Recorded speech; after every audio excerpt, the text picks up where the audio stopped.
A family rented house nightmare. The first time the house appeared online, it looked harmless. It was a two-story structure standing alone at the edge of a quiet town, painted a pale cream color that seemed almost white in sunlight. The pictures showed wide windows, a small garden, and an old neem tree leaning slightly over the boundary wall. The rent was unbelievably low. For Ahmed, that alone felt like a blessing.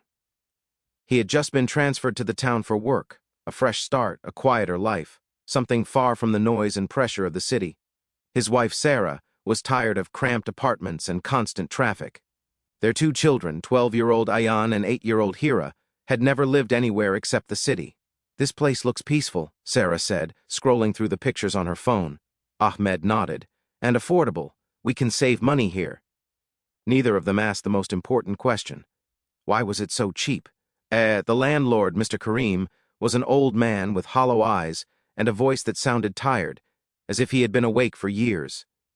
He met them outside the house on a cloudy afternoon. "You can move in immediately," he said, handing over the keys too quickly. Sarah noticed his hands were trembling.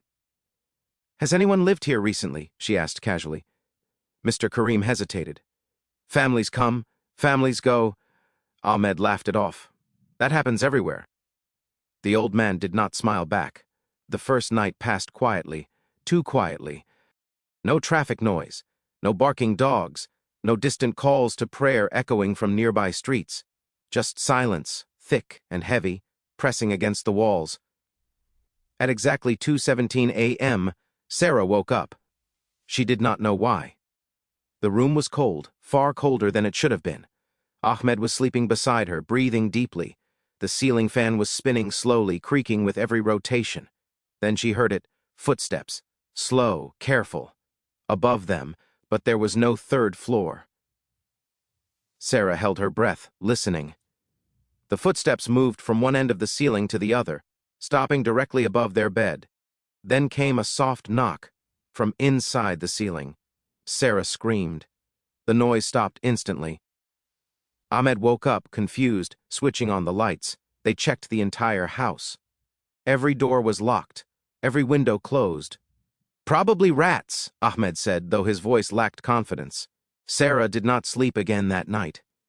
She lay awake, staring at the ceiling, counting the slow turns of the fan. Every shadow seemed alive. Once she was certain she saw something dark slip across the wall, but when she blinked, it was gone. Her heart refused to slow down. Even when morning finally arrived, relief did not come. The house felt awake now, as if it had been waiting for them to notice it. At breakfast, Ahmed tried to act normal, but his eyes were ringed with exhaustion. The children were unusually quiet. Even the sound of spoons against plates felt too loud, echoing unnaturally through the rooms. When Sarah opened a window, the outside air felt wrong, stale, as if it had already been breathed by something else. That was the first time Sarah felt the house watching her. By the third day, the children began acting strange. Hira refused to play alone. "He doesn't like it when I sing," she whispered one afternoon. Sarah frowned. "Who doesn't like it?" Hira pointed toward the hallway. "The man who stands there." Sarah laughed nervously. "There's no man, Beta." Hira's eyes filled with tears. "Yes, there is. He has no face." That night, Ayan admitted something too. "The mirrors are wrong," he said. "What do you mean?" Ahmed asked. Ayan swallowed. "Sometimes my reflection smiles when I don't." Ahmed scolded him gently for joking. But later, alone in the bathroom, Ahmed stared at his reflection for a long time. It did not smile, but it blinked late. Ahmed stepped back, his chest tightening. He laughed under his breath, trying to convince himself it was stress.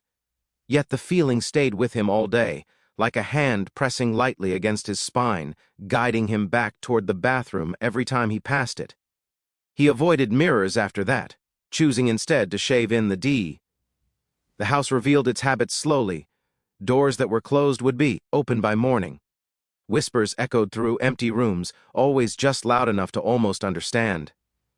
At night, the neem tree outside scratched against the windows like fingers trying to get in.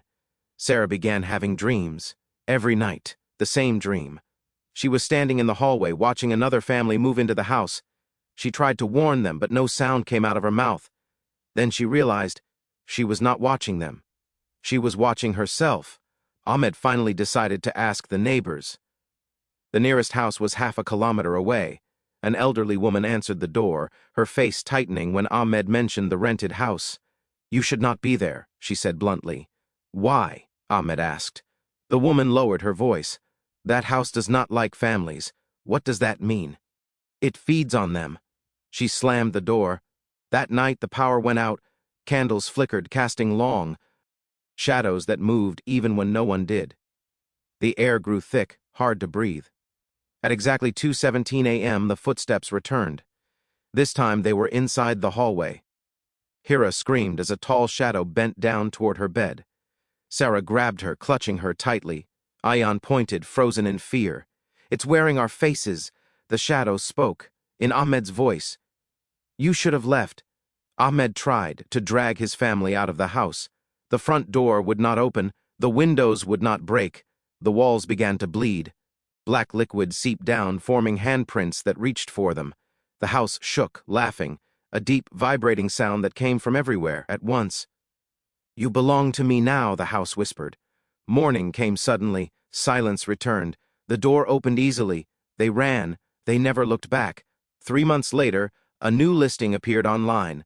Beautiful family house for rent. Peaceful location. Low price. A young couple saved the pictures. And somewhere, deep inside the walls, the house smiled. Subscribe to my channel and press the bell icon.